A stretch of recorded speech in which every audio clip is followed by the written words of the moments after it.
se acalmou, lavou os pés dos discípulos,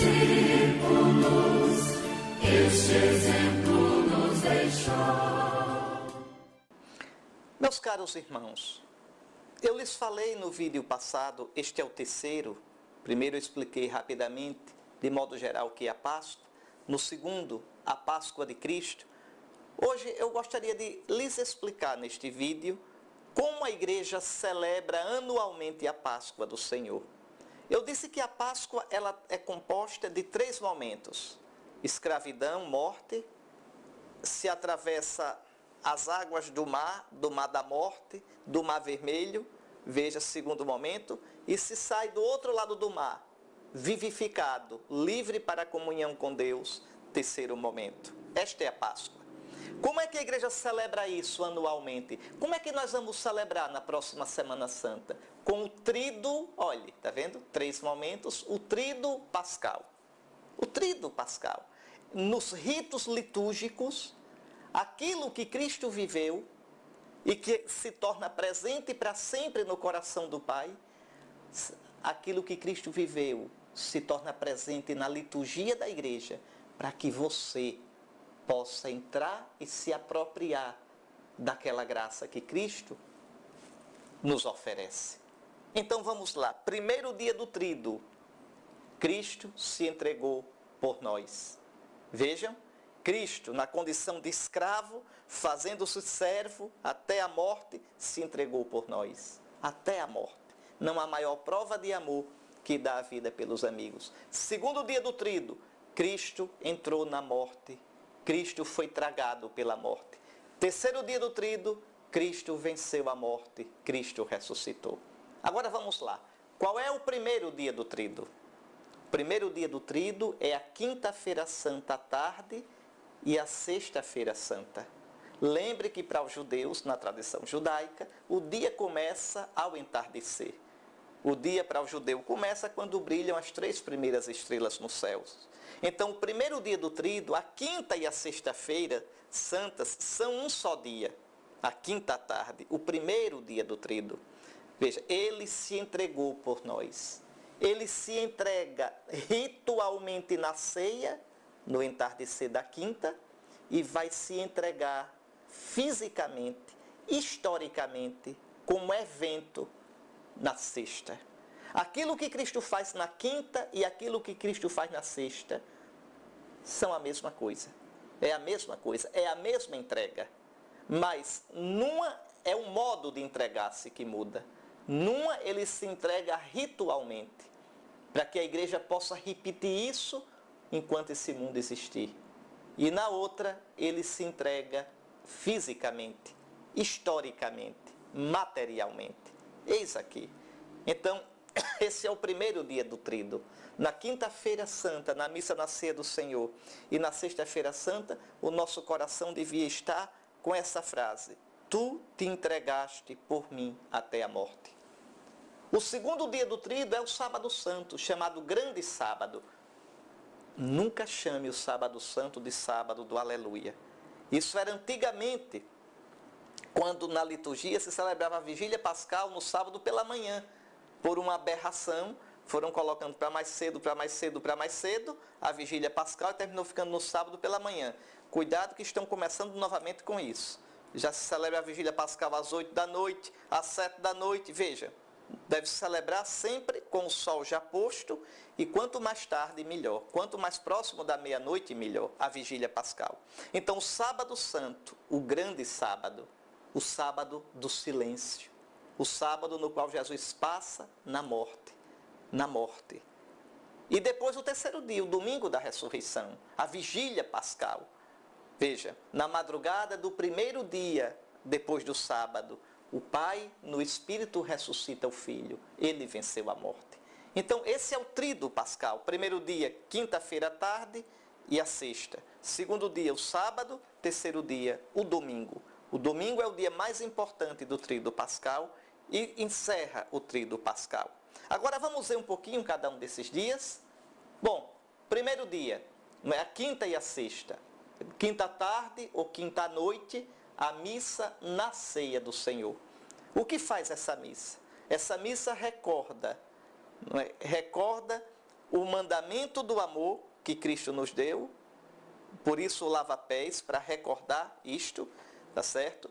Recorda o sacramento do amor que Cristo instituiu, a Eucaristia, e o ministério em função da Eucaristia e de fazer da igreja uma comunidade de amor, o ministério sacerdotal. Então, na missa da ceia do Senhor se recordam essas três coisas: o mandamento do amor, o sacramento do amor, a Eucaristia, e o sacerdócio ministerial. E como é que a igreja faz isso? A missa da ceia do Senhor é uma missa com um tom festivo. Festivo, mas sereno. Festivo, mas grave. Aquela solenidade serena, grave. O sacrário fica aberto, sem o Santíssimo Sacramento. A missa deve começar, a igreja enfeitada, de modo discreto, mas belo. Né? A cor é o branco. É uma missa eucarística. O sacrário está vazio, porque só se comunga no tríduo pascal as hóstias consagradas no tríduo.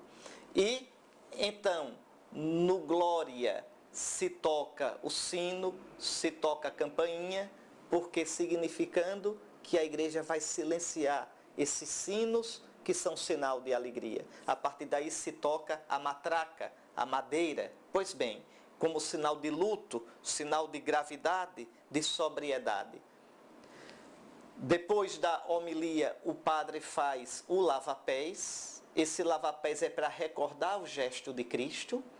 E o que significa o lava-pés? O dar a vida. Jesus disse, o Filho do Homem veio para servir. E disse qual é o serviço: dar a vida em resgate da multidão. Por isso ele vai dizer a Pedro, se eu não te lavar, quer dizer, se eu não der a vida por ti, Pedro, tu precisas, Pedro, que eu morra por ti. Você precisa que Cristo morra por você. Se você não aceitar que Cristo morreu por você, você ainda está nos seus pecados. Se eu não te lavar, Pedro, se eu não te servir morrendo por ti, tu não terás parte comigo. Tu precisas que eu seja teu servo. Veja que coisa. Por isso, o celebrante lava os pés, né, para recordar esse gesto de Cristo, para imprimir esse gesto de Cristo. E aí Jesus dá o mandamento do amor. É um mandamento novo, novinho em folha. Porque o Antigo Testamento dizia, olha, amarás o Senhor teu Deus e ao teu próximo como a ti mesmo. Jesus disse isso a um escriba, amarás o teu próximo como a ti mesmo. Mas agora ele vai dar um mandamento novo. Esse não vale mais para a gente não, viu? O mandamento novo é, amarás o teu próximo como eu amei. E como é que eu amei? Lavando os pés, quer dizer, dando a vida, até a morte de cruz. Então, Cristo é o modelo e a medida e o critério do amor. Ele só podia dar esse mandamento nessa hora, porque ele ia se entregar. Então, o mandamento do amor. Depois, na missa, a consagração, que tem palavras tão bonitas. Se o padre usar como deveria usar hoje, na Quinta-feira Santa, a oração eucarística primeira, tem lá tão bonito, né? Hoje, neste dia, ele deu a sua vida por nós, ele instituiu a Eucaristia. E no final da missa, vocês sabem, antes, né, depois da oração após a comunhão, então o que sobrou da reserva eucarística, porque devem ser consagradas hóstias para aquela missa da ceia do Senhor e para a Sexta-feira Santa, quando não haverá missa. Então se guardam as hóstias, elas são levadas de modo solene, bem solene, a matraca tocando, os 2 turíbulos, né, as velas, deve ser levado para um altar lateral fora do espaço litúrgico, do espaço celebrativo, devem ser tiradas. Então é levada para o altar chamado da reposição, um altar de reserva. Né? Então, não é exposição do Santíssimo, não se coloca numa custódia, não é uma procissão eucarística, de modo algum. É a igreja cumprindo o convite do Senhor naquela noite. Ficai aqui comigo e vigiai. Então se leva de modo solene o Santíssimo e ali ele deve ser adorado pela paróquia, pela comunidade, pelos vários grupos até a meia-noite. De modo solene, se revezando, cantando, né, num tom grave, claro, nada de folia, mas com todo o amor e com todo o carinho. A partir de meia-noite não se pode mais fazer adoração comunitária, solene, mas só privada, individual.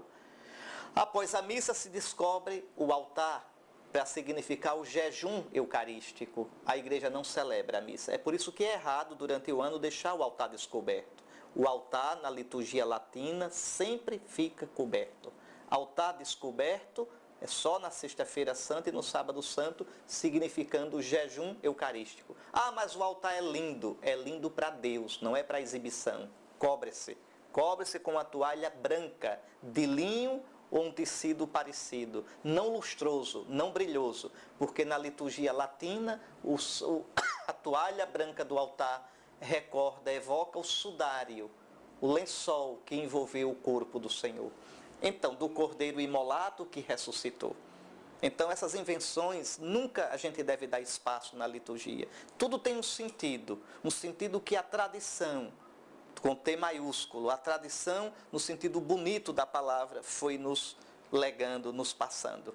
Então se descobre o altar, se esvazia a pia de água benta e a pia batismal. Veja, a igreja vai entrando em recesso. Se retira a cruz de dentro da igreja, ou se não se retirar, se vela com um tecido branco ou vermelho ou roxo.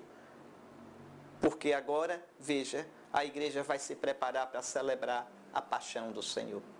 Mas isso é um outro assunto, para um outro vídeo. Até lá, se Deus quiser.